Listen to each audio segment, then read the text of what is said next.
L'IA est partout. Dans les discours, dans les projets et même dans les imaginaires. Au-delà du bruit ambiant, où en sommes-nous réellement? Quelles sont les capacités et perspectives de cette technologie? Et puis, il y a ce qu'on évoque moins.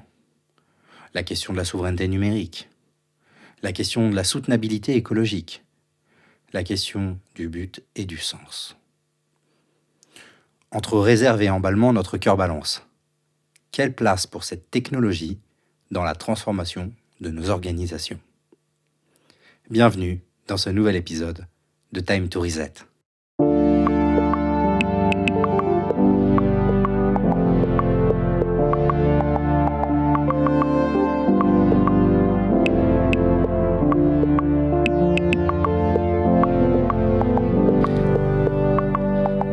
Eh ben, écoute Cyril, je suis ravi de t'accueillir aujourd'hui dans le podcast Time to Reset. Bah écoute, moi pareil, très content en tout cas d'être là. Ça fait longtemps qu'on voulait avoir cet échange, ça fait longtemps qu'on échange ensemble et je suis content d'avoir ce format avec toi. Bon, très bien, je vais essayer de te présenter et de ne pas faire d'erreur. Alors Cyril, tu es entrepreneur, je pense que c'est la meilleure manière de te décrire avant tout. C'est parfait. Parce que depuis une dizaine d'années, un peu plus même, tu crées des entreprises, tu crées des aventures entrepreneuriales. Et aujourd'hui, tu es le fondateur de Polaria, donc une entreprise qui, comme son nom le suggère, travaille sur les questions d'intelligence artificielle. Alors, à l'intérieur de Polaria, c'est de la formation, du conseil autour de ces questions-là. Mais vous avez aussi d'autres activités, puisque vous avez Polaria Tech, donc c'est le développement de chatbots et de SaaS souverains sur les questions d'IA générative. Pas Oui. seulement, peut-être d'ailleurs. Si, principalement des chatbots nouvelle génération, plutôt en IA génératif. Ok, et ensuite, dans les autres activités, vous avez aussi Goria, qui est une ESN nouvelle génération, donc, qui accompagne un certain nombre de clients finalement sur leurs problématiques.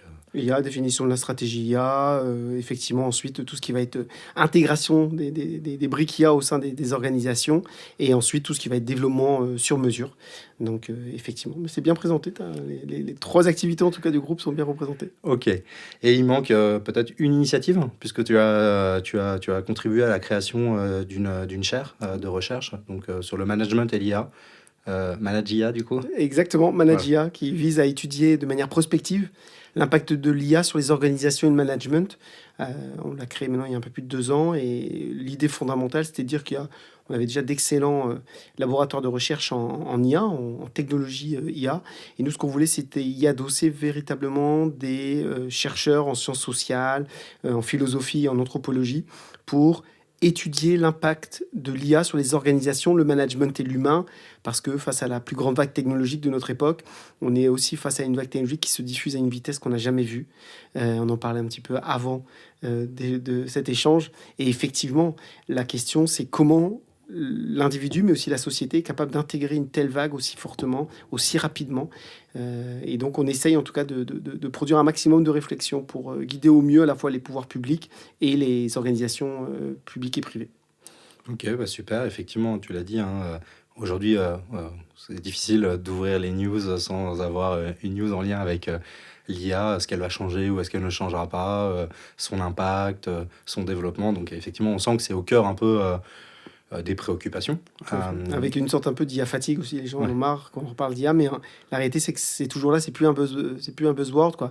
C'est là et ça reste là parce que les gens perçoivent bien qu'il y a une transformation profonde, importante, et avec un gros décalage, et c'est ça le grand paradoxe des choses, c'est qu'à la fois on en parle beaucoup, mais en fait on est quand même dans une phase où les organisations, ou ce qui est intégré dans les organisations publiques, privées, est complètement en retard sur la réalité technologique.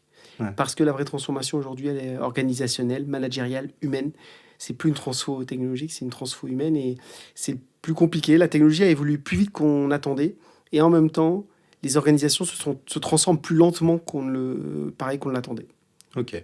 Écoute, moi je te propose qu'on plonge un peu dans tous ces sujets-là, avec un peu en fil rouge de cet épisode.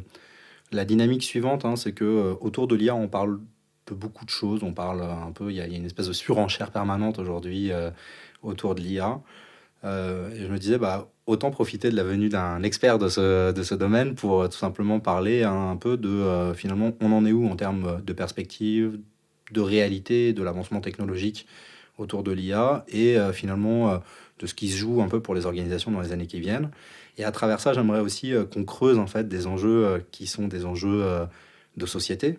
C'est-à-dire, effectivement, tu as parlé des impacts organisationnels, managériaux, mais on parle aujourd'hui de souveraineté, de résilience, on parle de soutenabilité écologique. C'est-à-dire Oui. que euh, la promesse technologique tend à faire un peu oublier aussi les petits enjeux qu'on a quand même sur la question climatique Tout et léger, tout environnementale. léger. Voilà, donc je trouve ça intéressant qu'on ait un peu cette discussion en essayant voilà, de détourer un peu ce qui se joue autour de cette vague technologique et de voir un peu comment, en tant que décideur dans une organisation aujourd'hui, j'appréhende ces nouveautés et j'essaye de les intégrer intelligemment pour pas céder aux sirènes du buzz et plutôt essayer de se dire qu'est-ce que ça permet d'apporter positivement et quels risques j'ai plutôt intérêt à éviter aussi quand je Oui. manie ce type d'outils. Avec plaisir. Écoute, je te propose de commencer par une question très simple. Moi, j'aime bien commencer par ça, généralement, le podcast. C'est finalement, toi, tu es un expert quand même de cette technologie. Tu navigues, tu nages dans ton quotidien, dans ces éléments-là. Comment est-ce que tu décrirais aujourd'hui la situation autour de l'IA dans notre société? Comment est-ce que en tant que sachant, finalement, comment est-ce que tu regarderais finalement la situation de nos organisations face à cette technologie dont les promesses semblent folles, mais en même temps qui porte plein de promesses ou de craintes qui sont peut-être pas vérifiées ou vérifiables? Ouais. Effectivement, alors là, il y aurait tellement de choses à démêler, donc il faudrait aborder les choses sous différents angles. Bon, le premier, c'est regarder les choses sous l'angle, en tout cas technologique. Voilà, assez simple. L'IA, ça existe depuis les années 50. Il y a différentes grandes écoles à l'intérieur de cet univers-là, ce qu'on appelle les IA symboliques, d'un côté. On va prendre des règles de logique à la machine pour qu'elle fonctionne. De l'autre côté, les IA statistiques. Dans cet univers-là, qui a été souvent ostracisé pendant longtemps dans l'histoire de l'IA, on voit apparaître ce qu'on appelle le machine learning vraiment à maturité au début des années 2010. Et à l'intérieur de ça, donc les réseaux de neurones qui copient en gros le fonctionnement neuronal pour créer des systèmes mathématiques qui permettent de positionner des objets dans des espaces multidimensionnels. Ça paraît compliqué comme ça, en fait, c'est assez simple. Et en fait, à part ces réseaux de neurones, quand on crée des grands réseaux de neurones avec beaucoup de profondeur, on crée du deep learning, l'apprentissage profond. Et en 2017, apparaît une technologie, les transformers, le T dans ChatGPT. Eh bien, cette technologie-là va permettre en gros de doter la machine d'une capacité de concentration qui fait que quand je vais commencer à lui parler par des prompts, à lui donner une consigne par des prompts, elle ne va pas utiliser statistiquement l'intégralité de sa base, mais être capable de se concentrer sur une partie de cette base. Et ça change tout parce que du coup, notre interaction à la machine est en train de changer. Elle passe par le langage naturel, la voix ou l'écrit. Ça, c'est fondamental dans la vague qui est en train de se passer. Et le deuxième élément, c'est qu'effectivement, on se retrouve avec des modèles généralistes.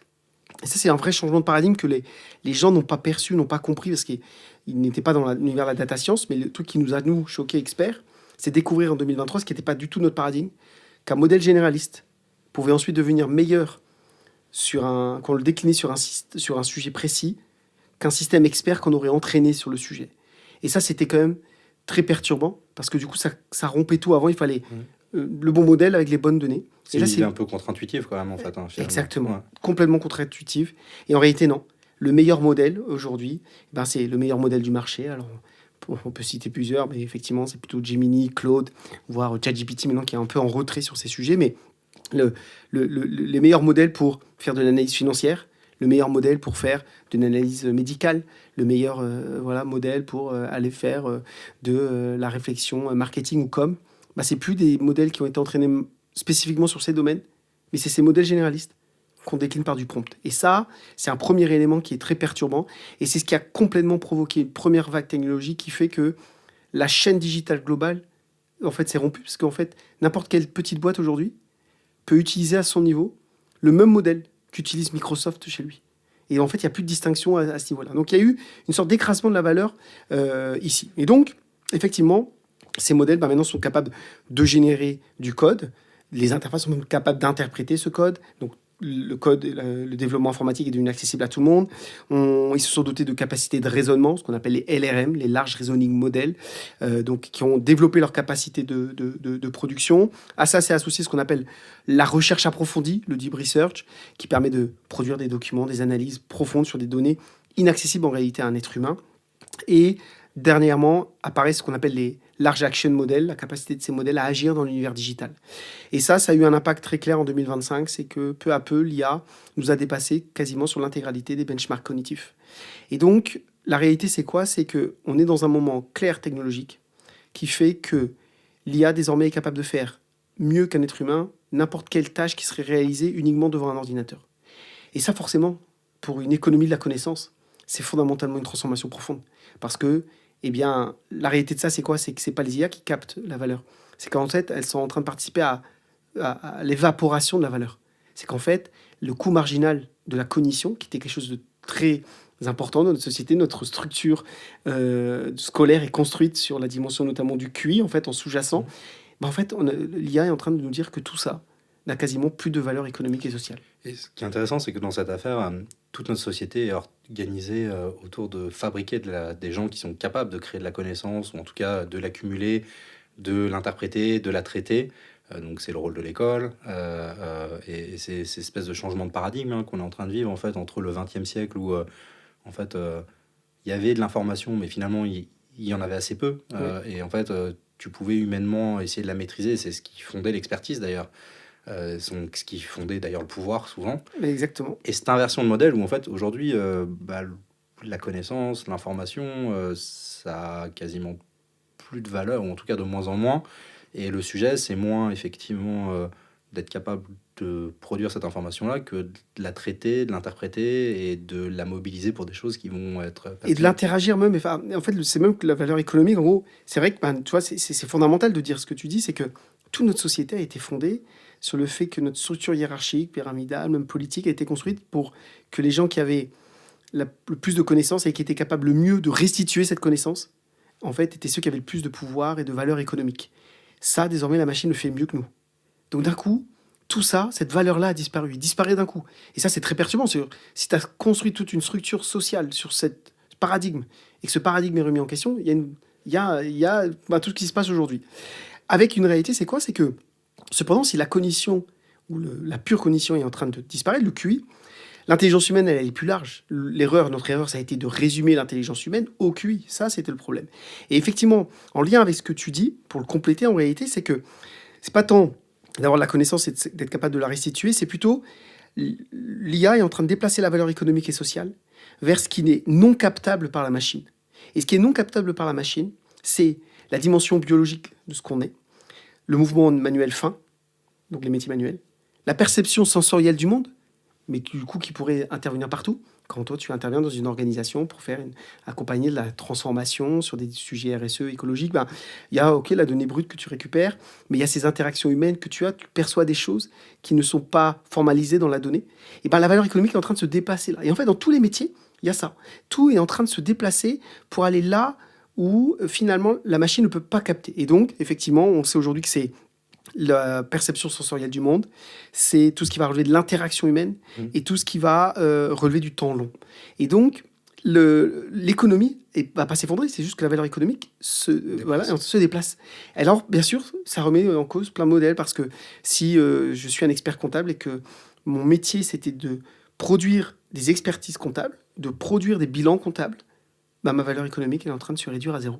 Par contre, si mon travail de bilan de comptable, c'était de comprendre l'interaction avec mes clients, ce qu'ils avaient besoin, d'être là au moment où ils avaient des problématiques financières, lorsqu'il y a des sujets de transmission, de réflexion, de restructuration, de choix et d'arbitrage stratégique, où des dimensions humaines sont importantes, cette valeur-là économique, au contraire, elle vient se renforcer. Et donc, il faut regarder tous les métiers, désormais sous cet angle-là. C'est comment ce qui était construit sur de la valeur cognitive est en train de disparaître, et c'est ça la grande frustration. Les boîtes sont en train d'intégrer de l'IA, parce que si elles ne le font pas, en fait, elles attribuent leur temps à des tâches qui n'ont plus de valeur. Et en même temps, quand elles intègrent l'IA, en fait, elles ne créent pas de valeur. Ouais. Elles ne créent que le début. Ça, c'est un paradoxe. Il fut un temps où j'étais consultant et quand on me demandait d'évoquer les questions de transition numérique, à l'époque, je disais, il y a toujours deux pieds sur lesquels danser. Finalement, quand on parle de transition numérique, il y a toujours qu'est-ce que le numérique permet de faire à isopérimètre plus rapidement, plus efficacement. Et qu'est-ce que le numérique change dans la manière de concevoir un produit, un service, une interaction. Et dans ce cas-là, on rentre dans le champ de la transformation. C'est-à-dire qu'effectivement, d'un coup, le gros de la valeur ajoutée est en train de se déplacer. Et souvent, dans la transition numérique, pour moi, le mensonge, c'était toujours cette notion-là, c'est de se dire, on va faire la même chose, mais on va le numériser. Oui. Alors qu'en fait, non. Le cœur du sujet, c'est de comprendre à quel point la valeur va circuler, tout simplement. En tout cas, va se déplacer sur ta chaîne de valeur, dans ton expérience, dans ton métier. Et donc, à quel point ça va venir impacter profondément les métiers de ton organisation. Parce que tu ne pourras pas faire la même activité, en réalité. Le comptable du XXe siècle et le comptable du XXIe siècle, ça porte le même nom, mais c'est probablement pas les mêmes personnes. Exactement. Ouais. Et là-dessus, c'est hyper important. Ce que tu soulignes là, c'est un point essentiel.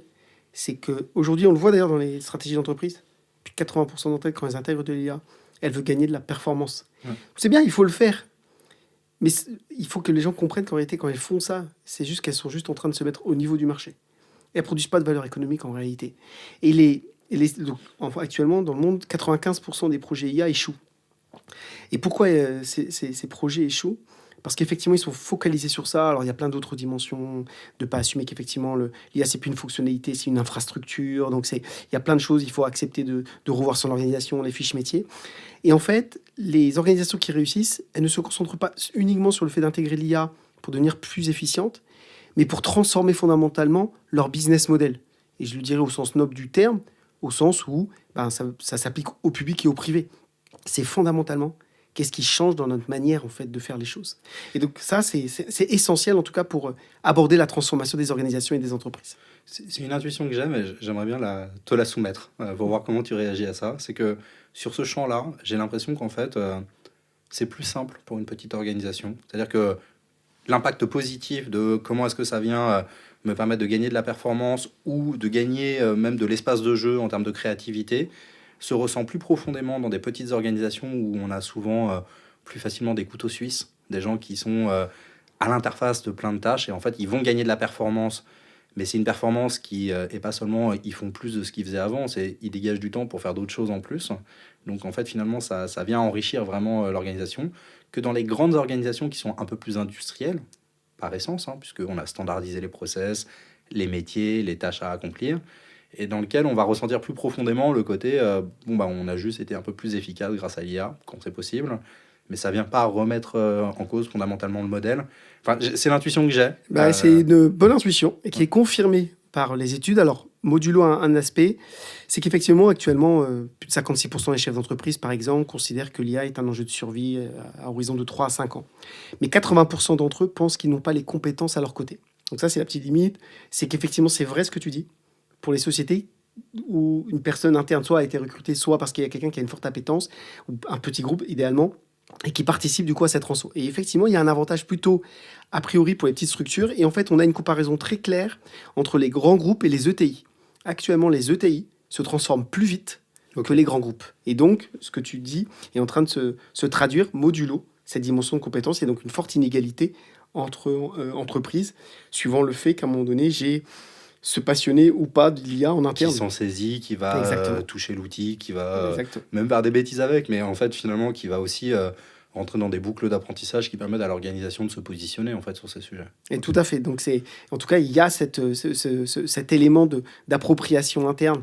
Et là, c'est vraiment la guerre des talents. C'est qui sont ces personnes qui sont capables, nous, ce qu'on appelle des managers de l'IA, d'accompagner cette transformation avec ce regard qu'effectivement, il va falloir pas chercher uniquement la performance, mais également la transformation, en tout cas des business models. Et pour revenir à ta première question sur la suite, on a cette vague technologique. Alors moi, je pense que ensuite, si on prend un peu de recul, et je veux dire un truc que plein d'experts IA ne seraient pas d'accord, et une grande partie de l'écosystème tech n'est pas d'accord avec moi sur ce point-là, mais moi je pense très clairement qu'on est en train d'arriver, en tout cas, à une certaine... Ça y est, un plafond des modèles statistiques actuels basés sur les technologies transformers, qu'il va falloir de nouveau une nouvelle rupture technologique à la même hauteur que les transformers. Alors on parle de world model actuellement, c'est notamment l'objectif de Yann Lequin qui vient de revenir en France, ancien patron de l'IA chez Meta, parce qu'il veut dépasser ces modèles-là, parce qu'il lui aussi a perçu qu'effectivement il y avait une limite. Et ça c'est un point important parce que ça aura un écho sur ce qu'on pourra dire ensuite, c'est que jusqu'à présent, plus tu augmentais ta puissance de calcul, plus ton IA était performante. Et donc, autant te dire qu'au moment où, dans les champs compétitifs dans lesquels on était, l'écologie, elle a été remise en arrière parce qu'à un moment donné, la course était en avant. Et en plus, il est très difficile de venir optimiser des systèmes qui ne sont pas stables. Sans que si la loi d'échelle est en train de s'inverser, comme je le pense, bah, ça veut dire que, on est en train d'arriver sur une sorte de plafond. Ça a plein de conséquences. Ça veut dire que du coup, le premier élément, c'est qu'on va pouvoir effectivement commencer à optimiser les modèles, parce que du coup, j'ai plus besoin qu'ils soient très gros. Je vais pouvoir commencer à réduire leur consommation, reproduire de l'avantage avec des systèmes mieux conçus, donc plus économes, donc plus faciles et plus économiques également. C'est ce qu'on dit souvent sur Mistral, c'est que un des aspects intéressants dans leur proposition, c'est le fait qu'ils sont, je vais pas dire frugaux, mais en tout cas plutôt économes. Toujours en comparaison des autres. Mais En sauf que comparaison. pour l'instant, ils étaient toujours derrière les autres. Et donc, ils nous proposaient des modèles, mais avec quelques mois de retard en termes de performance sur les autres. Et là, potentiellement, si cette courbe va commencer à se traduire comme une sorte de plafond, alors eux vont rattraper la performance. Et d'un coup, demain, ma différence entre un Gemini de Google et potentiellement Mistral va se réduire drastiquement. Et là, du coup, mon choix économique de choisir Mistral par rapport à Gemini pour plein d'autres raisons va devenir aussi intéressant. Le deuxième, c'est que ça laisse de l'espace pour l'open source. Et donc ça, c'est intéressant parce que l'IA est en train de, moi je pense, scier la branche sur laquelle elle se trouve. C'est-à-dire qu'au fur et à mesure qu'elle se déploie, elle est en train de casser la valeur économique finalement de la cognition, donc de sa propre valeur. Et l'open source va encore plus accélérer ça. Parce que ça fait de l'IA, en fait de l'intelligence, au sens cognitif du terme, une commodité. Et donc l'autre élément, c'est que je pense que quand tu combines tous ces facteurs-là, eh bien, il y a des centaines de milliards de dollars qui sont investis dans la tech aujourd'hui. Et le problème, c'est que tout ça s'est fait sur une sorte de mythe autour de l'AGI, donc c'est l'intelligence artificielle générale. Les gens ne savent pas trop définir ce que c'est ou ce que ça veut dire. J'ai cru comprendre qu'ils n'étaient pas d'accord. Non, voilà, ils n'étaient pas d'accord. La singularité aussi, une mythologie pure de la Silicon Valley. Et donc, il y a une sorte de mythe qui va être déceptif. Ça ne veut pas dire que la technologie n'est pas performante, parce qu'aujourd'hui, on n'intègre pas encore toute la puissance de ce qui est là. Mais on est déjà en train de courir après quelque chose qui, à mon avis, ne va pas advenir. Et ça va non seulement décevoir les investisseurs, il n'y aura pas les retours sur investissement, et en plus, l'IA par nature est en train de rompre la valeur économique de ce qu'elle produit. Et donc le risque, la réalité, c'est qu'on est, à mon avis, dans un temps avec une véritable bulle autour de l'IA. Modulo, ce que je dis là, des prochaines ruptures technologiques, que bien sûr, il est difficile en tout cas d'anticiper. Et donc par rapport à ça, il ne faut pas que les entreprises, en tout cas, se trompent. Si demain, il y a une bulle qui explose, etc., c'est pas parce qu'il y a eu la bulle Internet des dot-com que Internet n'a pas changé le monde. Et il va se produire la même chose avec l'IA. Donc oui, il y a un enjeu d'intégrer l'IA, de ne pas se faire avoir par les fantasmes. Et là, au moment où on se parle, en 2026, on rentre dans ce temps de ce qu'on appelle les IA agentiques. C'est véritablement comment les IA passent d'un système passif à des systèmes qui sont capables d'agir un peu en autonomie, capables de s'améliorer de manière continue. Ça, c'est un point clé pour l'intégration de l'IA dans les organisations. Et donc là, c'est ça y est, on rentre dans ce temps-là, ce qu'on va appeler, il y a un terme technique qui s'appelle la PAI, c'est le Personal AI Infrastructure. C'est en gros, on a eu des personnels computers par le passé, qui paramétraient pour nous, pour maximiser notre valeur au travail. On va voir la même chose avec l'IA. Et donc, l'enjeu aujourd'hui, c'est d'intégrer, de construire son infrastructure IA. Mais encore une fois, la question, ça va être pour quelle valeur économique. Et cette valeur économique, elle sera sur d'autres champs derrière. Et le dernier élément que j'ajouterai pour répondre parfaitement à ta question sur les enjeux de l'époque, on travaille beaucoup avec Laboria, qui est un laboratoire associé à l'INRIA, donc via Managia. Et Yann Ferguson, là-bas, parle beaucoup du shadow IA, l'IA cachée. Et c'est vrai qu'il y a ce grand paradoxe de la technologie aujourd'hui, c'est qu'on est face à l'une des premières technologies qui n'est pas arrivée par les DSI. C'est-à-dire que c'est une vague qui est arrivée par le bas, avant, en ce moment, d'essayer d'être intégrée de manière centralisée. Et en fait, cette technologie est fondamentalement disruptive, parce que les gens aujourd'hui sont équipés au travail d'outils qui sont plus haut niveau, et dans leur poche, ils ont une IA personnelle, beaucoup plus puissante, et donc ils vont essayer de l'intégrer. Et à chaque fois qu'une entreprise va tenter en plus d'intégrer des systèmes sous contrainte moins puissants, il y aura toujours la tentation de l'être humain de dire mais moi à côté, j'ai un truc qui fait mieux plus vite. Ça me coûte 20 € par mois. Et donc les gens... Je gagne 5 heures par semaine. C'est exactement ça. La première fois quasiment de l'histoire où les gens payent des abonnements pour un outil pro avec leur argent perso. Et donc le DSI... Connais, hein, moi, donc, mais il y en a plein. Ouais. C'est plus de 65% des gens qui utilisent de l'IA au travail sans le dire à leur employeur. Et donc, qu'est-ce qui se passe? C'est que derrière, c'est la première fois qu'on a des directions des systèmes d'informatique ou d'information qui ne maîtrisent plus le SI de leur boîte. Et ça, c'est aussi dans la transfo quelque chose qui est très perturbant. Ouais. Là, ça me donne envie de te poser la question, finalement, dans tout ça, qu'est-ce qu'on ne dit pas? C'est quoi tu vois, dans cette dynamique de transformation, c'est quoi le truc qui est un peu caché sous le tapis? T'en as un peu parlé, t'as parlé de choses et tout, mais pour toi, c'est quoi les points aujourd'hui qui sont des points aveugles en fait autour de l'IA, qu'on n'aborde pas, qu'on ne traite pas, qu'on ne discute pas un peu sérieusement Ah bon, moi je pense qu'il y a en tout cas, bon, il y en a plusieurs des points aveugles.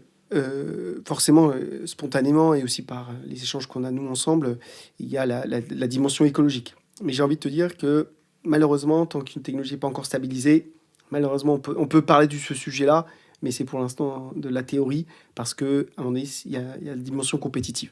Donc là, il y a quand même un angle mort, mais qui va revenir fortement sur la table pour plein de raisons. Et je pense que la dimension écologique et économique vont être liées, parce qu'à un moment donné, il y a un coût carbone derrière ça. Le deuxième élément, c'est que alors, dans les angles morts, il y a plusieurs choses qu'on ne dit pas. Ce qu'on n'assume pas, c'est que l'IA, on parle souvent du coût carbone de l'IA, Ouais. mais en fait, on n'assume pas assez le coût carbone du digital. C'est ça le problème. Oui. Parce que d'un coup, les gens vont dire, ah bah ouais, mais l'IA est en train d'exploser. C'est vrai, la consommation des serveurs est en train d'exploser à cause de l'IA. On était à, je crois, 5% de la consommation carbone mondiale, ou 4%, on va dire, et on sait qu'on va vers les 5, voire 6%, donc une augmentation, alors qu'on devrait plutôt être globalement en décroissance. Mais quand on dit ça, on parle du numérique dans son ensemble, il y a des choses que les gens ne disent pas, c'est que, par exemple, si j'ai rédigé un texte par IA, et que un être humain rédige le même texte sur son ordinateur, sur son traitement de texte, l'être humain consomme sur son ordinateur 200 à 2000 fois plus de carbone que l'IA. Et là, d'un coup, il y a une problématique, parce que ça nous confronte à un autre sujet. Si je fais 1 heure de ChatGPT, en mode texte, je consomme 200 fois moins de carbone que passer 1 heure sur Netflix. Et là, pareil, d'un coup, ça nous ramène à d'autres choses. Et d'un coup, je me dis, ah bah, mais si on s'interroge légitimement sur la consommation carbone de l'IA, est-ce qu'on se pose la question de la consommation carbone de tous ces mails envoyés, avec plein de personnes en copie qui n'iront jamais les mails, et avec plein de pièces jointes? Est-ce qu'on parle de ce scroll sur les réseaux sociaux infini et qui consomme de la donnée numérique? Et donc la question, c'est notre question du bilan carbone global. Et ça, je crois que c'est un vrai angle mort de notre discussion, de nos discussions en tout cas sur ce point-là. Ça, c'est le premier point. Après, si tu avais envie de rebondir. J'ai bien envie de rebondir parce que tu vois, il y a la question du bilan carbone, mais moi, ce que j'entends dans ce que tu me dis là, c'est un truc encore un peu plus profond et qu'on peut rattacher, par exemple, souvent on parle de la complexité des tâches administratives qui se sont beaucoup, en fait, enfin, qui se sont étendues, mais qui peuvent être très fortement rattachées à l'essor de l'informatique.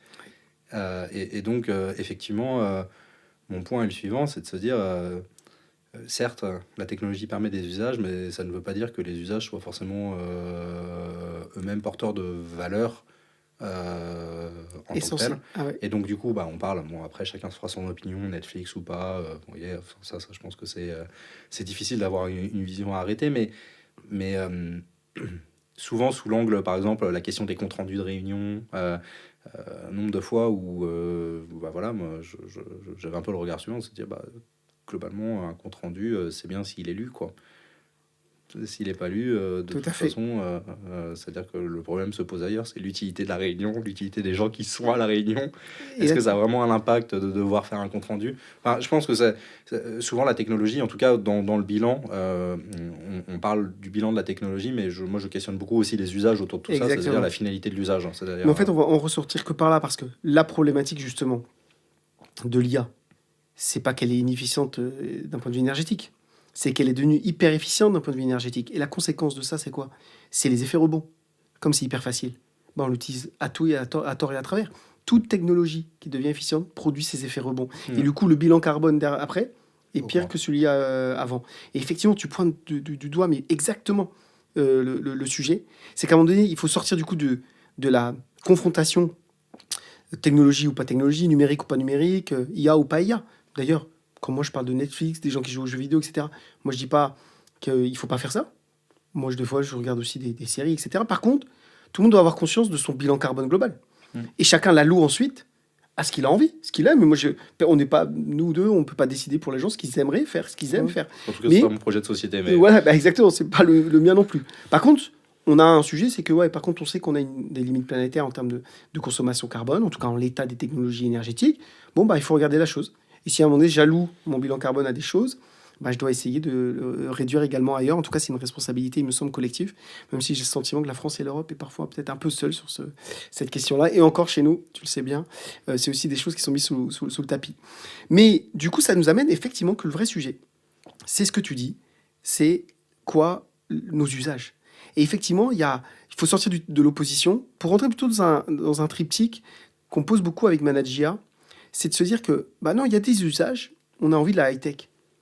Si ma maman doit aller faire une radio pour détecter des potentielles maladies, si tu me dis qu'elle utilise la meilleure technologie possible, que quand même cette technologie est consommatrice, mais que ça lui permettrait en tout cas d'être le plus longtemps possible en bonne santé, bah je suis OK moi. Ouais. Et c'est OK. Et je suis prêt à prendre une partie de mon bilan carbone.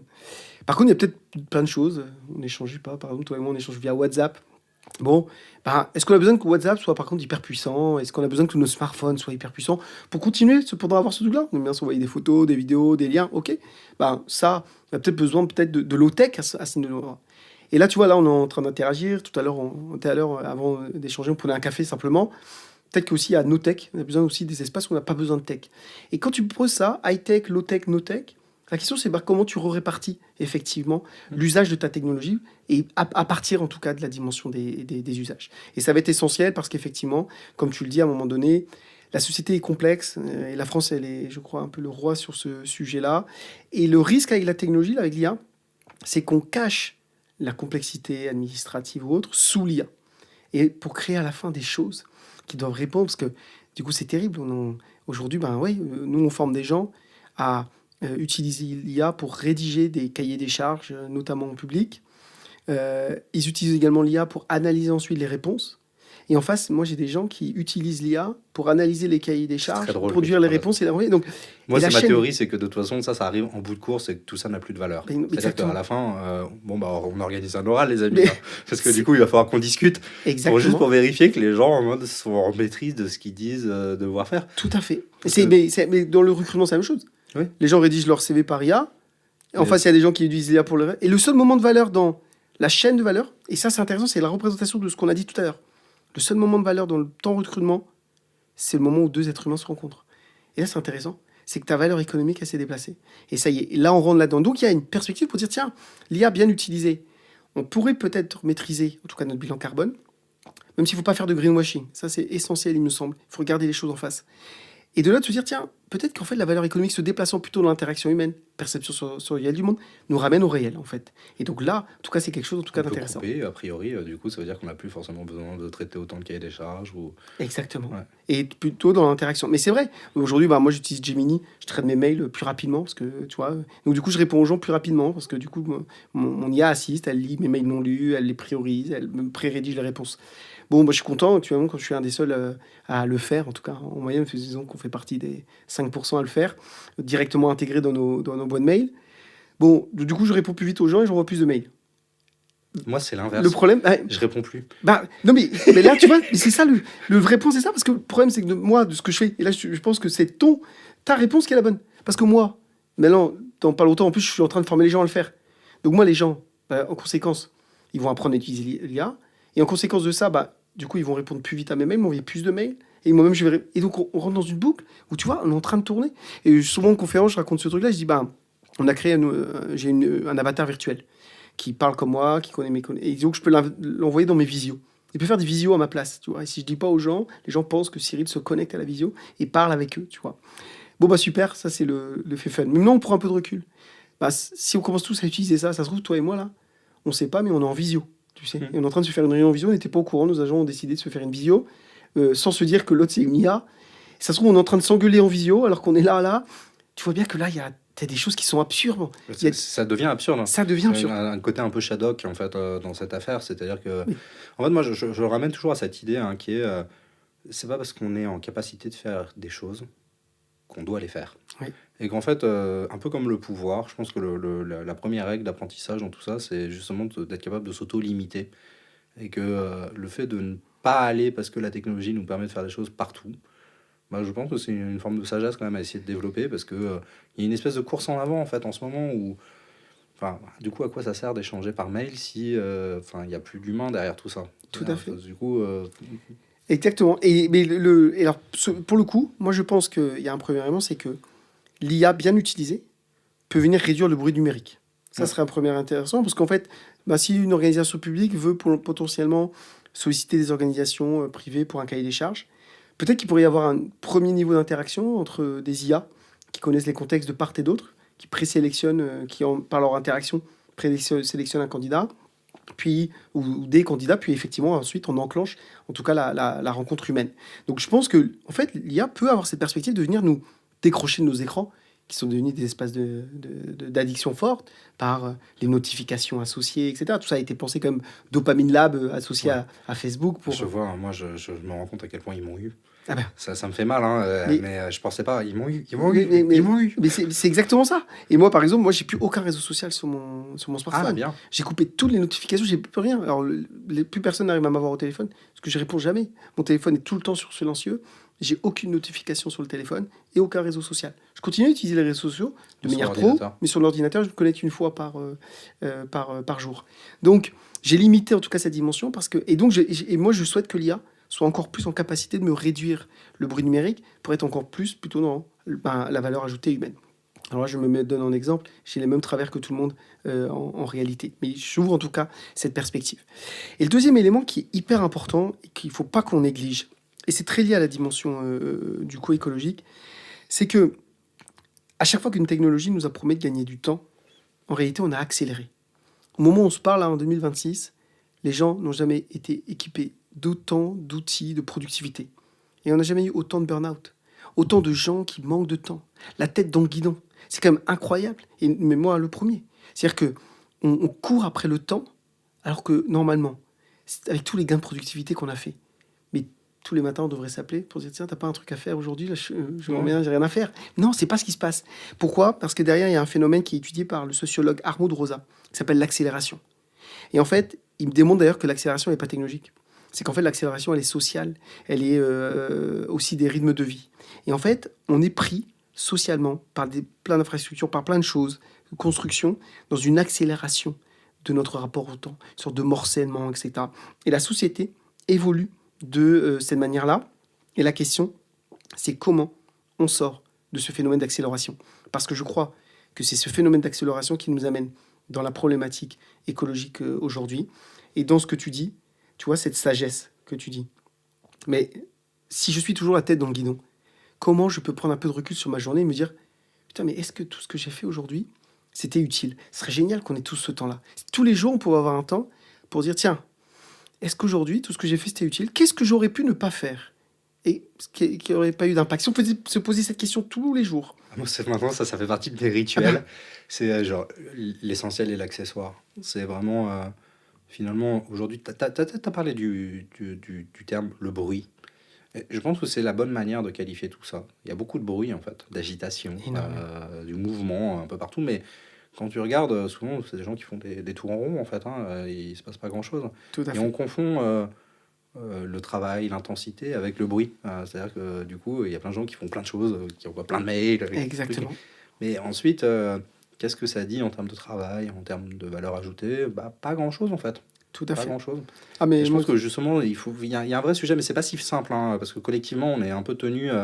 Oui, mais si les autres avancent, et moi j'avance pas, donc du coup je recule. exactement. Enfin, Et on est pris là-dessus. Mais là, il y a un vrai sujet. Et en fait, c'est là que moi, l'IA m'intéresse. Il y a quelques années, j'avais fait un peu un buzz sur certains réseaux sociaux parce que j'avais publié dans un de mes ouvrages, Manager Sapiens, le concept du glandeur magnifique. Et je rappelais une chose, c'est qu'on était des êtres biologiques. Notre temps, on est des machines thermodynamiques. Notre temps cognitif disponible par jour, il n'est pas illimité. Et donc, à un moment donné, c'était absurde de vouloir intensifier systématiquement le travail, voire d'augmenter, c'est pas possible. Et donc, d'ailleurs, je m'appuie sur des recherches qui montraient qu'en réalité, au-delà d'un certain temps de travail, qui représentait quasiment 25 heures par semaine, et ben, le temps supplémentaire que tu rajoutais en travail, tu défaisais la valeur que tu avais fait avant. En fait, tu ne travailles pas plus. Les gens travaillent 40, 50, 60 heures. Et je suis un super mauvais exemple actuellement sur le sujet.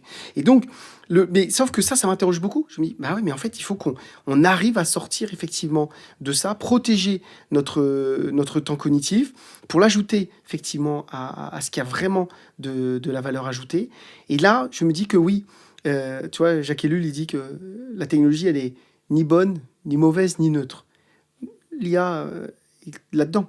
Par contre, je crois qu'il y a un chemin pour bien l'utiliser. Pour en faire un outil, et là, c'est Armand Rosa qui en parle, parce qu'une fois qu'il a posé le concept de l'accélération, qui peut être un peu angoissant, lui a beaucoup travaillé sur le concept de résonance. C'est, tu sais, ces moments où tu es simplement au monde.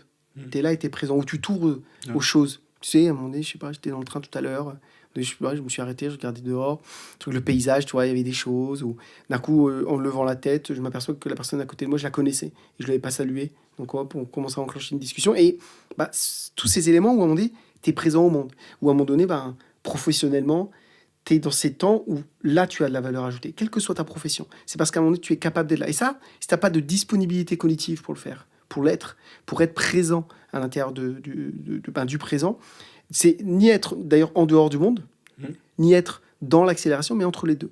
Et je crois qu'on peut et on doit avoir une voie d'utilisation de l'IA qui doit finalement venir contrer le bruit numérique pour retrouver cette disponibilité-là. Et là, je crois qu'alors on a un chemin pour sortir de l'accélération. Et donc, effectivement, pour avoir peut-être ce retour, j'aime bien ce terme, je le reprochais toi, de retour à la sagesse. En tout cas, le temps de la sagesse. Parce que pour être sage, il faut avoir du temps. D'ailleurs, à chaque fois que tu penses à un sage, tu vois quelqu'un de calme, qui a du temps. C'est ça la réalité. J'aime beaucoup cette discussion. Et là, je suis en train de me dire, j'ai envie de te poser cette question. Finalement, quelqu'un qui est en posture de direction, soit d'une entreprise, d'une institution, un manager, aujourd'hui, il entend parler d'IA tout le temps. Tu vois, il est dans cette accélération permanente.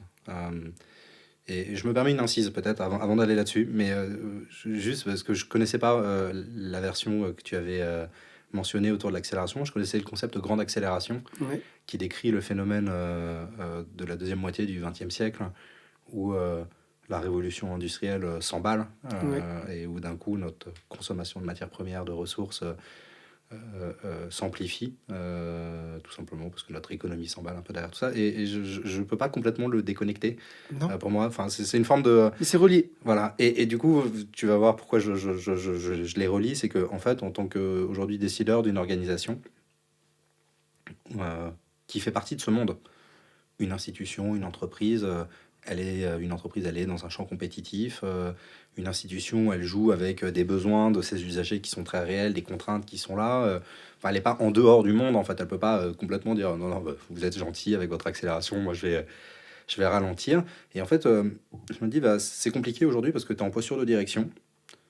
On te parle de l'IA et on te surine avec ça en disant ça va vous permettre de résoudre une grande partie de vos problèmes. Il y a beaucoup de promesses qui sont faites derrière tout ça. Et en même temps, tu as quand même conscience que tout est en train de s'accélérer au moment où toi, tu sais que tu devrais peut-être essayer de ralentir.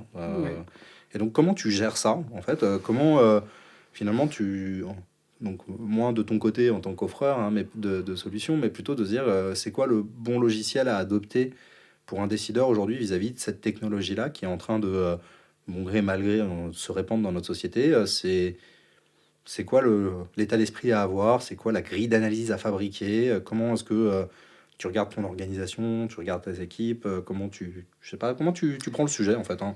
Je pense qu'on a commencé en tout cas à donner des éléments. Je ne suis pas sûr d'avoir une réponse totale sur ta question qui est très bonne. La question elle est très bonne et il va falloir en tout cas qu'on y réponde individuellement et collectivement. Mais par rapport à ça, le premier élément, effectivement, je ne peux pas être en dehors du monde. Je ne peux pas ou assumer que mon organisation va disparaître. Et c'est la réalité même qu'on vit aujourd'hui de manière plus violente. La France et l'Europe avaient oublié qu'on vivait dans un monde de compétition, où à un moment donné, si tu n'es pas dans la course, tu as un risque de disparition. Et ça, c'est un vrai sujet.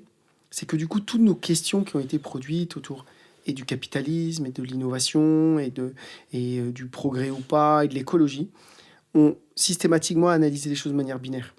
Avec d'un côté des gens qui voulaient aller à pure performance, et en pure performance pourquoi? Économique, PIB, ok, mais pourquoi? Pour produire quoi?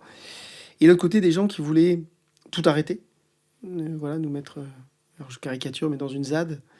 Mais l'un et l'autre, en fait, ne nous offrent pas de voie d'avenir. L'un et l'autre. C'est ça la problématique de ça. Et donc, effectivement, si je le revois au niveau de l'individu, de l'entreprise, il y a une question, c'est de dire, OK, qu'est-ce que je veux faire avec l'IA? Surtout, qu'est-ce que l'IA est en train de transformer? Parce que si je comprends que il y a des chaînes là, qui sont en train d'automatiser, qui sont en train de disparaître, je me dis, est-ce que j'ai besoin de mettre de l'IA partout ou je mets l'IA là où il faut? Est-ce que j'ai besoin, effectivement, je sais pas, d'absolument venir automatiser mes chaînes de mail si au fond, je me dis, tiens, mais en fait, il n'y aura plus de mail peut-être un jour, ou en tout cas plus de la même manière. Pourquoi je vais utiliser l'IA et pour aller vers quelle création de valeur? Et c'est prendre ce temps de recul, de me dire, ok, je comprends la transformation qui est en train de s'opérer, je comprends l'impact économique sur le coût marginal de la cognition de manière générale, et j'essaie de comprendre où est-ce que mon entreprise devra se placer dans un monde en réalité où la valeur économique va se déplacer pour aller, c'est le paradoxe de Moravec, effectivement, sur ce que j'ai dit, le perception sensorielle du monde, l'interaction humaine, le temps long. Et donc, comment je me positionne par rapport à ça pour orienter les choix, pour pas me faire prendre effectivement par là, le FOMO actuel, les gens qui veulent absolument s'en emparer, etc. Je pense qu'il est urgent de s'y intéresser. Il est Le urgent. FOMO, c'est le fear of missing out. Exactement. C'est la peur de manquer la peur de rater. Rater un événement, rater une tendance qui ferait Exactement. qu'on se retrouverait d'un coup en décalage avec ce qui se passe. Tout à fait. Et d'ailleurs, je pense que l'IA, on doit l'utiliser pour créer du NOMO, le need of missing out. C'est-à-dire, elle doit nous aider à rater des choses. Et c'est pas grave. Et donc, effectivement, il faut qu'on prenne en tout cas ce recul-là. Par contre, il faut qu'on assume une chose, c'est qu'on n'arrivait pas. Pourquoi on arrive actuellement, et la France et l'Europe, encore plus que les autres, parce que les autres, d'autres nations du monde en tout cas, ce que j'en perçois, moi, de ce que j'en lis, c'est qu'elles abordent la problématique plus simplement, quand je pense à la Chine, aux États-Unis, c'est que on a une thématique, c'est que l'être humain, comme toute cellule vivante d'ailleurs, et ça c'est transféré au multicellulaire, c'est que toute cellule vivante cherche à augmenter son champ relationnel au monde. Parce qu'à un moment donné, les cellules qui ne feraient pas ça, elles ont disparu dans l'histoire de l'évolution, parce que à un moment donné, si leur environnement s'appauvrit, elles n'ont plus de capacité à survivre. N'ont survécu que ces cellules qui avaient toujours cette impulsion à aller au-delà. Ça s'est traduit chez nous sur des choses très simples. Dès que l'être humain voit un mystère, une curiosité, dès qu'il voit une frontière, il a envie d'y aller. Et on voit Mars aujourd'hui, on a envie d'y aller. Et quand on sera sur Mars, on voudra aller sur l'autre. Alors si on n'a pas détruit toutes nos ressources d'énergie d'ici là. Mais donc, il y a ce qu'on appelle de l'extension. C'est valable individuellement et collectivement. Et donc, on n'a pas assumé qu'à un moment donné, oui, il y a ce truc-là. Ce mouvement humain, on n'arrivera pas à l'arrêter. Mais il y a ceux qui veulent l'accélérer, faisant abstraction justement des ressources nécessaires pour l'accompagner. Et donc, le problème, c'est qu'on est en train d'aller dans le mur d'un côté. Et de l'autre, toutes celles et ceux qui ont essayé de produire des modèles alternatifs, qui essaient de placer l'être humain sous cloche, pour essayer de nier cette dimension-là, produisent des solutions de toute façon qui ne sont pas viables, qui se créent des modèles de société qui ne pourront pas, en tout cas, advenir. Et donc, la problématique de notre époque, socialement, collectivement, au niveau d'une entreprise, d'une organisation, mais aussi individuellement, c'est comment, au fond, j'assume cette dimension de l'extension, mais comment je suis capable de venir le modérer pour le rendre compatible avec effectivement à la fois nos contraintes, nos ressources. Et là, la question, c'est que une fois que j'ai dit ça, l'extension œuvre beaucoup à travers les phénomènes de compétition. Moi, mon sentiment, c'est que justement la recherche d'un sain rapport à l'extension nous ramène à un sain rapport à notre écologie. Et mon axe, et tous les ouvrages que j'ai publiés ces dernières années sur ces sujets, la créativité et l'innovation, visaient à montrer que finalement, revenir à un bon sens biologique des choses, redonner du temps à l'humain et à la biologie, était le meilleur moyen de créer de la créativité et de l'innovation. Et je crois que dans à la fois un champ compétitif, c'est ce dont on va avoir besoin. Mais il ne faut pas se tromper finalement de compétition. Ça fait souvent penser au livre d'Isaac Asimov avec Fondation, où en gros, alors qu'il y a un empire qui s'effondre, il y a une colonie qui vient essayer de protéger les savoirs humains un peu à part. Et finalement, le fait d'avoir ces savoirs humains face à des forces brutes qui vont émerger autour d'eux, ils vont être capables en tout cas d'y répondre, non pas de manière offensive, mais en tout cas de manière défensive, parce qu'ils ont ce savoir-là. Si on a une capacité à créer, à innover, on continuera à exister. Et donc moi, mon cheminement, mon intuition aujourd'hui, mais j'ai jamais qu'on formalisé, elle demande à être challengée, et c'est bien qu'on puisse le partager là, c'est que finalement, on peut retrouver un chemin qui soit biologique, écologique, et qui soit performant sous l'angle de la créativité et de l'innovation. Et peut-être que du coup, ça veut dire que c'est ça qui doit être nos indicateurs, et plus peut-être celui du PIB, par exemple. Et donc, il y a fondamentalement des modèles de société à réinventer.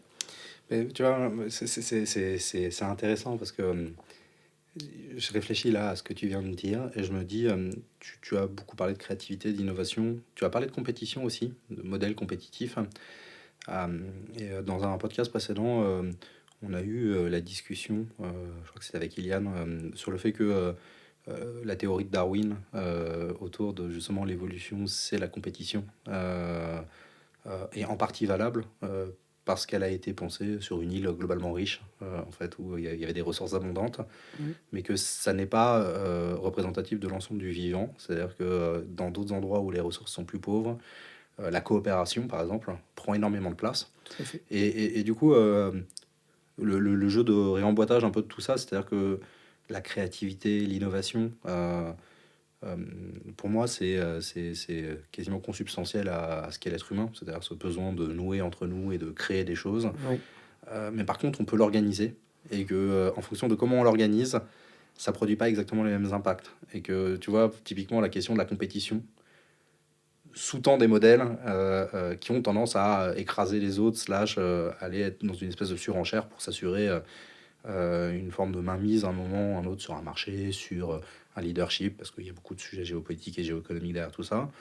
À l'inverse, des approches beaucoup plus coopératives euh, permettent d'imaginer aussi des logiques où on va venir se greffer et peut-être designer des solutions en fonction de besoins qui respectent en fait finalement des choix aussi de société. C'est-à-dire que moi je crois beaucoup au fait que dans tout ça, la question de où est-ce que je mets l'IA, où est-ce que j'en mets pas, finalement ça peut pas être abordé que d'un point de vue purement technologique. C'est aussi un rapport au monde en fait. Exactement. Mais Et là, tu as tout dit là-dessus. Je pense que c'est essentiel, cette partie-là, c'est que c'est un rapport au monde, tu vois, notre champ relationnel au monde. Et effectivement, quand moi je parle de l'extensio, c'est important d'avoir en tête qu'effectivement, l'extensio, il se traduit parce que parfois il y a de la compétition, des fois il y a de la coopétition, qui est une ouais, sorte d'intermédiaire, des fois la collaboration. Et ce qui est intéressant, c'est que, comme tu le dis, si l'environnement est riche, peut-être ce qu'on a vécu, tu sais, ces dernières décennies, bah alors on est plus propice à la, voilà, à la plutôt compétition ou la collaboration. Alors qu'on rentre dans un temps où on sent que les ressources commencent à être contraintes, en même temps, on est en train de revivre un monde, en tout cas d'émergence de compétition. Donc le but, c'est de regarder ça avec, en tout cas, un certain froid. ouais. C'est pas d'appliquer un modèle, tu vois, tout fait ou préfet là-dessus. C'est d'assumer qu'il y a toutes ces dimensions-là, qu'elles existent toujours, et qu'effectivement, qu'est-ce que nous, à un moment donné, faisons abstraction, bien sûr, du raisonnement, parce que chacun agit à son échelle, à l'échelle de sa collectivité territoriale, à l'échelle de sa région, de son pays, pour nous, de l'Europe. Qu'est-ce que nous, on veut porter et intégrer comme valeur à l'intérieur de ça? Quel est le monde qu'on est en train de construire? Et souvent, je pense à ça, tu vois, je me dis, pourquoi j'arrête pas aujourd'hui de parler de cette troisième voie essentielle? Parce que j'ai une fille de 3 ans et demi, et souvent, bah, je me pose la question, c'est quel monde je contribue à construire pour elle? Et si tout ce que je fais aujourd'hui contribue en réalité à détruire simplement la planète, eh ben, elle sera légitime de me dire plus tard, ben, que j'en suis responsable et de m'en vouloir pour ça. Inversement, si tout ce que je fais, ben, conduit à conduire la France en fragilité et d'être demain peut-être une proie pour voilà, des acteurs internationaux qui, eux, veulent venir, en tout cas, venir exploiter potentiellement notre pays, ben, j'aurais aussi échoué. Et donc la question, c'est quelle voie on prend, comment on peut à la fois répondre à ces deux enjeux. C'est intéressant parce que je crois que c'est la problématique la plus grande de notre époque. Ouais. Est-ce que c'est possible? Est-ce qu'on peut avoir une réponse là-dessus? Je sais pas. Si on dit non, c'est terrible. Et en même temps, moi, j'aime pas le pessimisme parce que c'est pas une option. Il faut avoir un optimisme de combat. Et je crois que c'est la place de la France et de l'Europe d'essayer de tracer cette voie intermédiaire. Et toi, du coup, sur justement le fait de tracer cette voie intermédiaire, qu'est-ce que tu ressens comme point de blocage aujourd'hui qui nous empêche en fait de, tu vois, de se saisir de ce sujet-là? À l'échelle individuelle, tu vois, dans les décideurs que peut-être t'accompagnent, que ce soit dans des institutions, parce que tu vois, moi quand j'interviens, c'est pas forcément le cœur de notre activité, mais j'interviens un peu sur les sujets numériques, puisqu'on aborde les transitions au sens large. Mais je dis souvent sur la question numérique, les déclarations d'amour c'est bien, les preuves d'amour c'est mieux. Et là, d'un coup, on sent qu'en ce moment, le pays se réveille en disant ah ouais, il faut peut-être arrêter d'acheter des solutions made in USA, notamment pour héberger les données de santé des Français. Mais bon, c'est des choses quand même qui sont évoquées depuis quand même maintenant plus d'une décennie. Donc, bah, c'est très bien que finalement, il y a un changement de braquet, mais qu'est-ce qui fait qu'aujourd'hui, sur ce sujet, la prise de décision, elle soit aussi difficile? essayer de sortir un peu d'une forme de naïveté en fait, hein, vis-à-vis du rapport à la technologie qui est c'est cool, c'est nouveau, ça permet de faire des choses, pour rentrer dans une logique quand même un peu de qu'est-ce que je cherche à faire avec. Pourquoi c'est aussi dur? Alors, je pense qu'il y a plein de choses. Déjà, à cause de l'accélération, on a tous la tête dans le guidon, donc on prend pas Ouais, ce temps-là, ce temps de recul. Ça, je pense qu'on a un vrai élément. Deux, les gens, on a peu formé, ça allait très vite ces révolutions technologiques, on a eu ouais, peu le temps d'appréhender, quand on a mis du temps à comprendre l'impact des réseaux sociaux sur la société et on le découvre après coup. Même les gens qui ont conçu les réseaux sociaux n'imaginaient pas ce que ça aurait comme impact.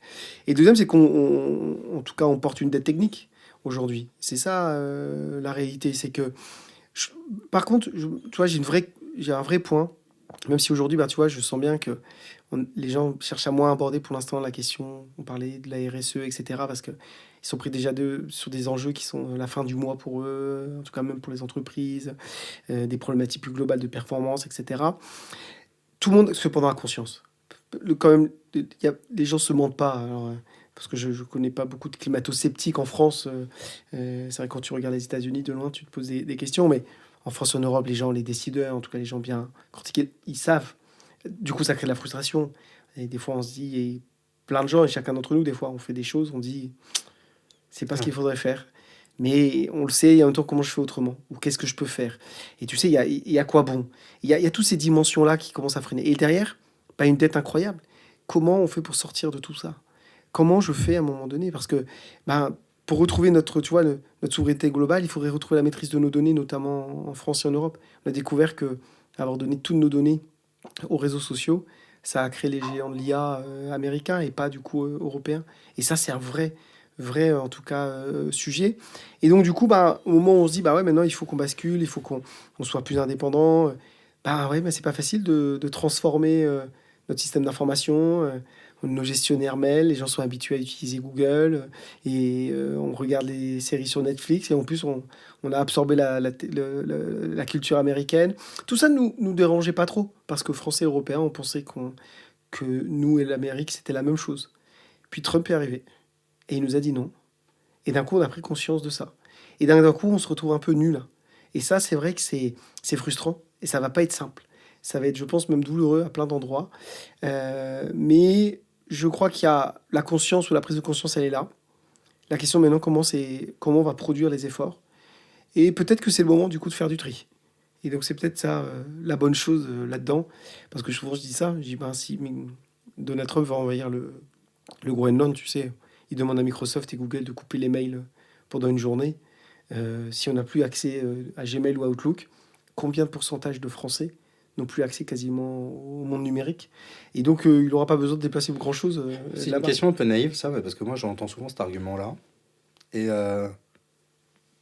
moi, ma réponse c'est so what? Il coupe, so what? Oui.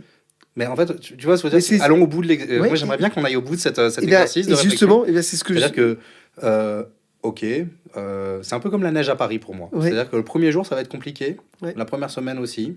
Le premier mois, bon, ok, les 2 premiers mois. Mais en fait, finalement, c'est peut-être ça dont on a besoin en termes de Exactement. Mais libération. c'est ce que je voulais te dire. Ouais, C'est que je pense, peut-être que c'est la meilleure chose qui pourrait nous arriver. D'ailleurs, moi, je pense que cependant, euh, malgré, tu vois, j'ai aucune sympathie pour ce personnage, ni sur la ligne politique, ni qu'il représente. Je pense que il est un personnage en tout cas, qui va participer à une partie du déclin américain. Et je suis très clair là-dessus, même si du coup, ça va m'interdire d'aller aux États-Unis prochainement. Mais, mais je suis très clair. Trump est une chance pour la France et l'Europe. C'est clair, il nous a confrontés à une réalité. Et peut-être qu'effectivement, si on va au bout de l'exercice, bah, nous couper tout ça, je dis pas peut-être que que... ça va pas Non, créer non, des problèmes, hein, non, mais mais ça en je pense créera. que dans le fond, mon sentiment, c'est que tu vois, pendant un moment, il y avait cette mode du inbox zéro, tu vois. Oui, Aujourd'hui, j'ai 10 000 mails non ouverts dans ma boîte mail.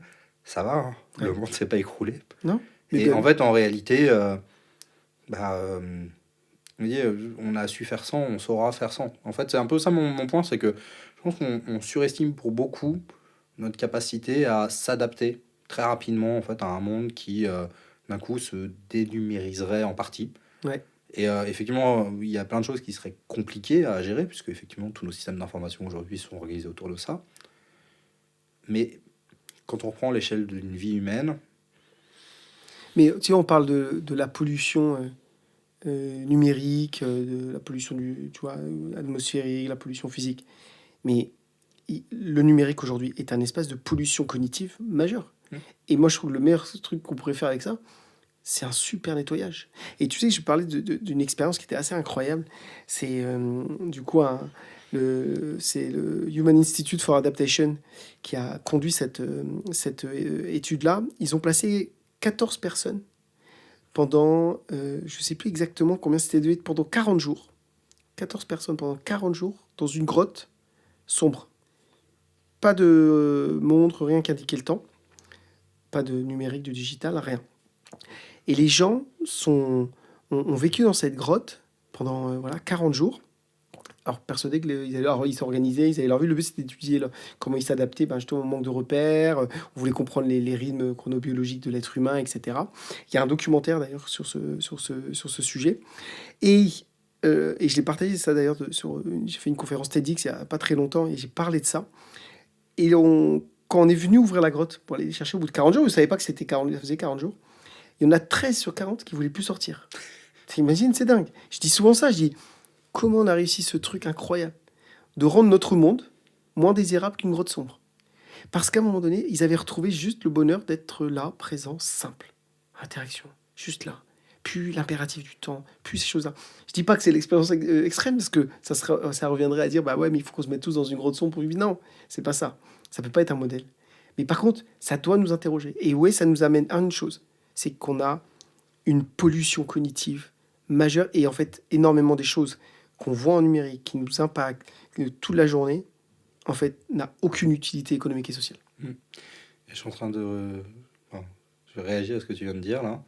C'est que, tu vois, les 13 personnes qui ne veulent pas sortir de la grotte, ce qui est intéressant, c'est aussi le fait qu'il y ait 40 personnes qui soient à égalité de traitement. Il y avait une étude qui était sortie, tu sais, sur pour combien un adolescent américain était prêt à quitter TikTok. Et la question était double, c'était si tu quittes tout seul, pour combien? Et si tout le monde perd l'accès à TikTok. Et en fait, le prix était beaucoup plus bas si c'était une vision collective, parce qu'en fait, le FOMO, la peur d'être seul, et je pense y compris pour le monde économique, c'est-à-dire que si tout le monde économique d'un coup se retrouve avec un accès numérique réduit, en fait, je pense que ça reconfigurerait des usages beaucoup plus facilement que si on le traite sous l'angle une personne après l'autre. Oui. Parce qu'on a toujours cette espèce de rat race, en fait, l'accélération qui nous pose à dire, bah, ouais, mais si le voisin l'utilise, moi, il faut que je l'utilise. Donc, tu vois, dans ce truc-là, je trouve qu'en fait, c'est intéressant parce que souvent, on le traite individuellement, alors qu'on voit bien qu'en fait, c'est un sujet éminemment collectif. Oui, mais c'est intéressant ce que tu dis là, parce que, tu vois, et là, du coup, ça sera la production que j'aurai j'ai un concept que je vais du coup développer là, parce que je sens, alors parce que ça tourne autour de mes oreilles, mais là, de la discussion qu'on a, je me dis, tiens, s'il y a une bonne utilisation de l'IA, c'est pour qu'elle participe véritablement à une déflation numérique. Et effectivement, comme tu dis, il y a une part, finalement, de réduction, parce qu'au fond, on s'écrit des mails, toi et moi, pour s'assurer de transférer de l'information, ou j'attends que tu m'as donné une réponse, etc. Mais si au fond, on avait des systèmes d'IA qui, tu vois, savent s'interconnecter entre nous, qui, quand professionnellement il y a vraiment une interaction importante, nous solliciteraient, alors on pourrait avoir tout simplement, toi et moi, des interactions comme on aime avoir pour discuter de tout et de rien. Et on n'a pas besoin peut-être d'avoir ces allers-retours de mails, de choses. Et donc je me dis qu'il y a... Comment on participe à la déflation numérique, ouais, il y a un sujet, et je suis d'accord avec toi. C'est pas qu'un sujet individuel, non, c'est aussi collectif. Ouais. Parce qu'effectivement, je pense que c'est ça qui nous bloque aussi. Le fait de savoir que les voisins sont en train d'avancer, on a l'impression de reculer, quoi. Ouais. Ah, mais clairement. Non, c'est intéressant, hein. Ça pose en fait, c'est ma question suivante, la question des postures, finalement. Tu vois, on a questionné la question du sens, finalement, que pouvait avoir un décideur autour de ces technologies. On a mentionné un peu, du coup, peut-être des contraintes autour de pourquoi c'est si dur de s'en extraire, d'avoir une vision claire, donc la tête dans le guidon, l'accélération permanente, ça nous aide pas. Selon toi, c'est quoi je sais pas, les quelques postures qui te semblent intéressantes à cultiver? Peut-être être glandeur magnifique, du coup. Oui, forcément, celle-là, c'est important. Le glandeur magnifique, c'est vraiment celui qui considère que l'état normal des choses n'est pas travaillé et que si je travaille, c'est pour produire de la haute valeur ajoutée. Et ça, c'est pas facile. Dans une société du travail, où il y a toujours la valeur travail à la bouche, je pense pas que le travail soit une valeur. Et ça, le problème, c'est que lié à toute notre infrastructure sociale, enfin, il y a un vrai sujet derrière ça. Oui, Et en donc, plus, quand tu t'intéresses à l'origine du mot travail, hein, qui est un truc un peu fou, hein, parce que l'engagement, être dur au mal, enfin, il y a plein de sujets bien où sûr, des qualités qui sont, voilà, on sait qu'il y a des gens, voilà, ils savent qu'ils peuvent s'engager longtemps, ils sont résistants, ce sont des vraies qualités, ce sont des valeurs aussi. ouais. Mais le travail en tant que Mais le tel, ça travail, ne dit absolument rien. Si non, tu non, arrives à casser un caillou ouais. tous les jours, tu travailles, mais est-ce que c'est une valeur en soi? C'est quand même étrange d'en avoir fait un. Exactement. Et vraiment, et je pense qu'on a une culture laborieuse, etc., qui participe à l'accélération. Mais donc voilà, cette posture-là, forcément, en tout cas, que les gens comprennent bien, quand je dis le glandeur magnifique, c'est finalement celui qui a vraiment sur un rapport biologique au temps, qui cherche en tout cas à l'exploiter au mieux, et qui cherche pas à le densifier systématiquement, et qui assume comme on est, l'être humain a aussi besoin de repos, d'interaction humaine, de relations au monde. Et alors dans les autres postures, en tout cas, moi je pense qu'en lien directement à ça, je crois que ce que évoque Rameau de Rosa, la résonance, c'est de dire, tiens, comment je finalement, ouais, je suis toujours en train de penser l'après, regretter peut-être l'hier, où je voudrais être en dehors de la situation dans laquelle je vis. Peut-être que la bonne posture du décideur, c'est celui qui est juste là maintenant. Hmm. C'est ok, je ne sais pas tout à fait tout ce qui va se passer. On a fait des choses et ok, c'est comme ça.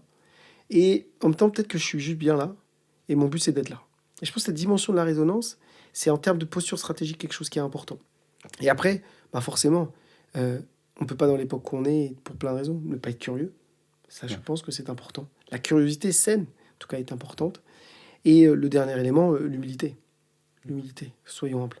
Soyons humbles. Moi, j'essaye toujours de cultiver ça et je raconte toujours une chose très importante, c'est que moi, je travaille dans l'univers de l'IA depuis longtemps. Et en 2009, j'avais fait un mémoire pour le Conservatoire national des arts et métiers à l'époque, parce que je continuais à me former en continu. Et je fais un mémoire et dans lequel j'écris sur les réseaux de neurones. Donc ça devait être ouais, ça veut dire en 2010. Et j'écris avec beaucoup de certitude, parce que j'avais fait de modélisation, c'était sur la production de déchets au ministère de l'écologie. Bon, voilà, c'était un truc vraiment très précis. Je fais le test et avec beaucoup de certitude dans mon doc, je dis voilà, les réseaux de neurones sont très difficilement explicables. Donc il est peu probable en tout cas qu'on utilisera un jour ce type de système. En tout cas, et voilà. Le résultat, c'est devenu la technologie majeure du 21e siècle. Tu vois. Et donc d'un coup, je dis bah c'est bien, tu vois. Du coup, je suis rentré dans ma vie en faisant une sacrée prédiction. Donc du coup, je prends aussi avec beaucoup de pincettes mes propres prédictions. Et je crois qu'il faut faire attention avec ça. Et je crois que c'est bien aussi de dire Ouais. accepter aussi la faillibilité, l'humilité. Tu vois, bah non, j'ai des convictions aujourd'hui et je peux venir les remettre. Et je crois qu'on a besoin, c'est vrai, dans notre époque, plus de nuances, de capacité à confronter nos idées, à accepter de les modifier, à échanger. Et je crois que là, pour le coup, le numérique, les réseaux sociaux, nous ont fait du mal sur ces dimensions. Ouais, qui ont vraiment enfermé la pensée et les positions dans des cases en fait, hein. Exactement. La nuance, c'est un sujet justement. C'est pas grave de pas être sûr. Non, C'est même souhaitable hein, par moment de pas être mais sûr. et la nuance, ça y est, les gens vont dire, bah, c'est mou. Non, non, je crois pas. Non, je crois que tu peux être fort et puissant et nuancé. Ouais. La créativité, ça je sais que c'est un des chevals de bataille. Euh, pour toi, c'est un muscle. C'est un peu ça, c'est en tout cas une compétence. Je dirais que c'est notre corps Mm. qui est créatif. Et c'est pas que notre corps, c'est notre corps en interaction. Ok. Notre corps en interaction avec le monde, notre corps en interaction avec les autres. Et effectivement, j'estime que c'est une compétence biologique. Et encore une fois, parce que moi je pense fondamentalement que, d'ailleurs l'IA est en train de nous le montrer, que c'est qu'on est des êtres d'intelligence collective avant d'être des êtres d'intelligence individuelle. Et la créativité est une des dimensions de cette intelligence.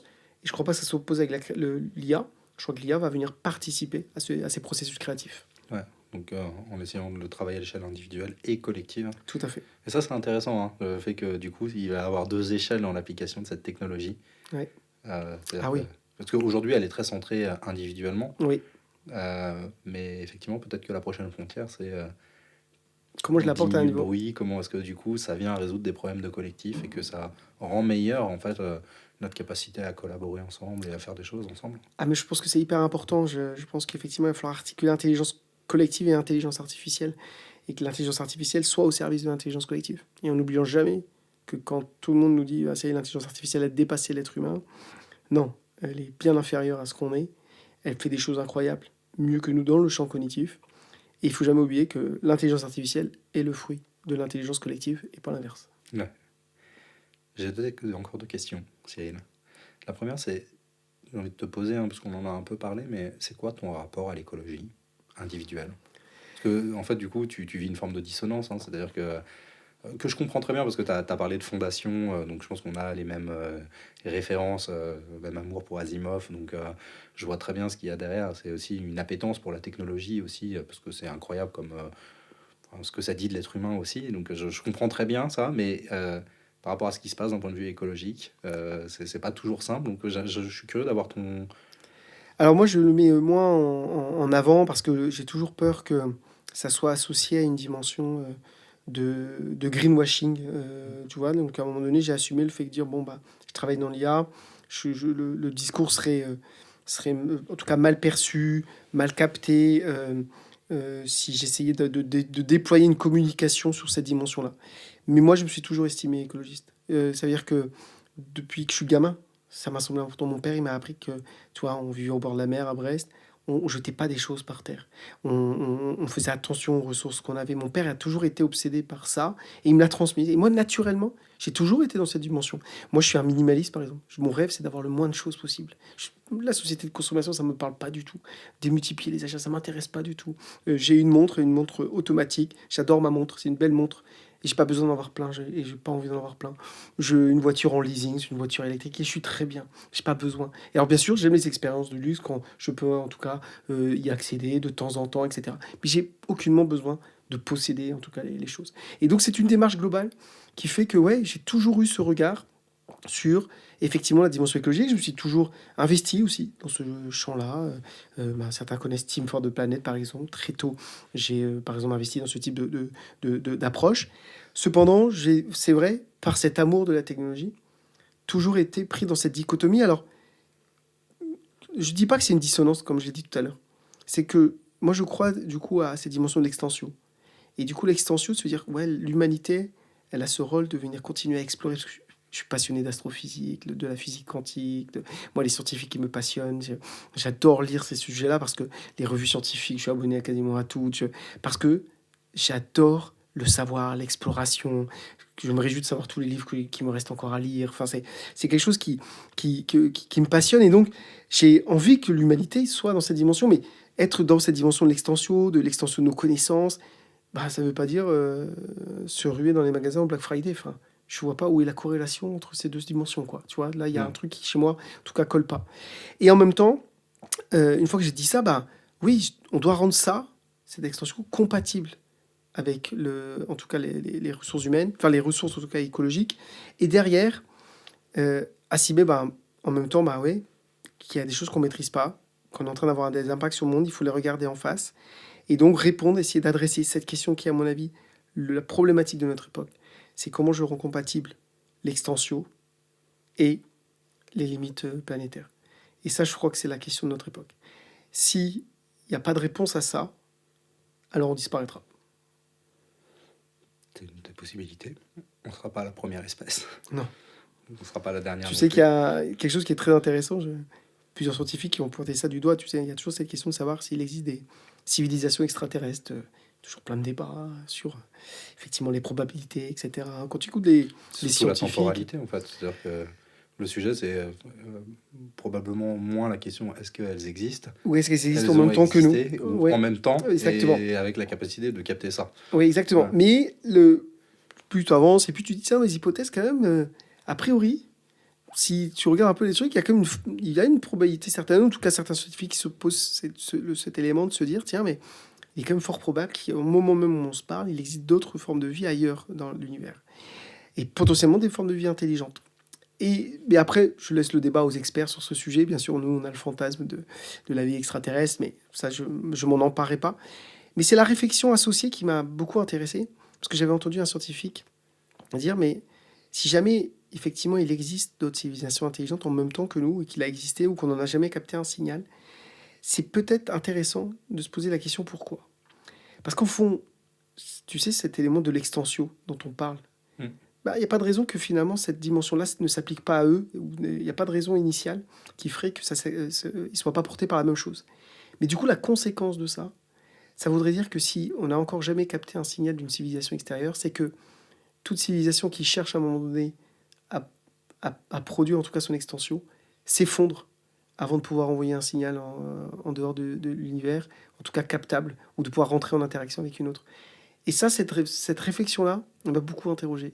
Je me suis dit, putain, et si Est-ce que c'était c'est pas ça? le moteur qui est problématique pour la survie de l'espèce? Ouais. Mais c'est Ouais. du coup un Ouais. montant qui est... C'est-à-dire que c'est C'est la vertigineux. nature même du vivant. Ouais. Et donc, et donc la question, c'est pas est-ce que c'est les êtres humains? Parce que si on disparaissait et que demain, il y avait une nouvelle tu vois, espèce intelligente, en fait, potentiellement, là, je prends beaucoup de pincettes, mais elle va être confrontée au même sujet. Hmm. Et la conclusion finale pourrait être la même réponse.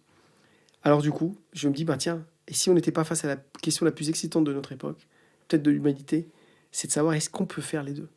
Est-ce qu'on peut répondre à cet enjeu d'extension et ce respect des limites planétaires? C'est une belle perspective. Et en tout cas, une belle question. Ça va demander un peu d'énergie pour essayer de répondre à tout ça. Ouais, mais on a encore passionnant. pas mal de temps d'échange à avoir, je crois. Moi, j'aimerais bien terminer avec une dernière question, si ça te va. Ouais, Je avec crois qu'au plaisir. niveau du timing, On est bon? ouais, on devrait être bon. Super. Est-ce qu'il y a une expérience de vie, une situation, un ouvrage, une chose que tu as lue, que tu as vue, qui t'a profondément transformé? Et pourquoi? Qu'est-ce que ça a changé en toi? Et comment tu as vécu ce truc-là? Bon, moi, je pense qu'il y a beaucoup de lectures qui m'ont, voilà, en tout cas, transformé. Ça, c'est important. J'adore Nietzsche, Armand Rosa, plus récemment. Je me rends compte qu'on a pas mal de références en commun, Cyril. Ouais, bah, c'est une autre chose. C'est pour ça qu'on est assis là. Mais voilà, la lecture, en tout cas, m'a beaucoup transformé. C'est sûr, mes activités entrepreneuriales. Ouais. Profondément. Ça, c'est quelque chose qui m'a profondément, en tout cas, transformé. Et c'est une chose voilà, qui, avec ses hauts, ses bas, ses difficultés, parce que forcément, moi, je suis quelqu'un qui communique beaucoup sur LinkedIn. Et des fois, quand je regarde mon LinkedIn, je me dis, putain, ça ressemble pas du tout à ma vie entrepreneuriale. La réalité, tu vois, je suis toujours en train de partager les belles choses. Mais ça dit pas de la dureté. Et en même temps, je voudrais rien faire d'autre que ce que je fais là. Et forcément, la chose la plus importante qui m'a transformé, mais c'est pas la réponse finale que je vais te donner, c'est bien sûr la naissance de ma fille. Ça, fondamentalement, ça se décentre. Il y a quelque chose qui te dépasse, il y a une notion de transcendance et de transmission qui est importante, qui du coup m'a renforcé encore plus sur les sujets en creux de ce dont on vient de parler. Mais cependant, si je devais maintenant choisir une réponse pour répondre à ta question, il y a une chose qui m'a, je crois, transformé, c'est d'avoir découvert la marche seule. Ça m'est arrivé plusieurs fois de partir avec mon sac à dos, seul, marcher. Alors souvent, je fais le GR34 en Bretagne, qui est en bord de côte. C'est le sentier des douaniers, c'est ça? Exactement. Ok. Et je fais je marche, alors il y a plusieurs étapes, j'ai marché des fois plusieurs jours, seul. Et là, j'ai découvert, bah, je crois peut-être du fenêtre sur ce que Armand Rosa appelle la résonance, le fait d'être présent, de m'arrêter, d'interagir avec des gens que je connais pas, d'être juste dans le plaisir du vivant, du moment, t'apercevoir que avec un sac à dos, tu vis bien, en fait, hein, dans notre monde, hein. Il n'y a pas de problématique. Et je crois que ouais, ça a beaucoup ancré ou renforcé en moi ce rapport à la consommation, au minimalisme, parce que ouais, le bonheur, il n'est pas dans le fait de posséder. On court tous après la volonté d'avoir de l'argent.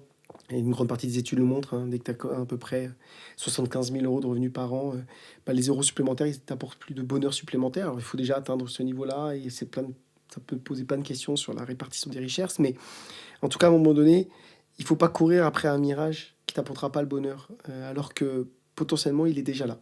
Et peut-être que si on s'en apercevait, peut-être que ça changerait nos postures stratégiques en entreprise et nos rapports à la vie et nos rapports à la consommation numérique, physique. Donc ouais, je mettrais cette expérience-là en parallèle, même s'il y en a d'autres plus importantes encore et plus transformantes que j'ai évoquées. Mais celle-ci, voilà, je pense qu'elle répond bien à ta question. Pouvoir de la marche. Exactement. Bah, merci beaucoup, Cyril. Merci à toi. Je mettrai dans la publication l'ensemble des ressources que tu as évoquées durant nos échanges. Comme ça, les gens qui nous écoutent auront le plaisir de creuser un peu ces éléments s'ils ont envie d'aller plus loin. Puis je mettrai évidemment tes références pour que les gens puissent aller voir un peu ce que tu racontes sur LinkedIn. Ailleurs que LinkedIn aussi? Ouais, non, je suis très présent. C'est Sur plutôt LinkedIn. LinkedIn, mon réseau social. Ok. C'est ça Qui n'est pas présent sur ton LinkedIn. téléphone du coup. Et qui n'est pas présent sur mon téléphone. Donc, exactement, éviter de m'envoyer des messages sur la messagerie. Je suis pas voilà, très, très connecté à cette messagerie. Ok, super. Merci beaucoup, Cyril. Merci à toi.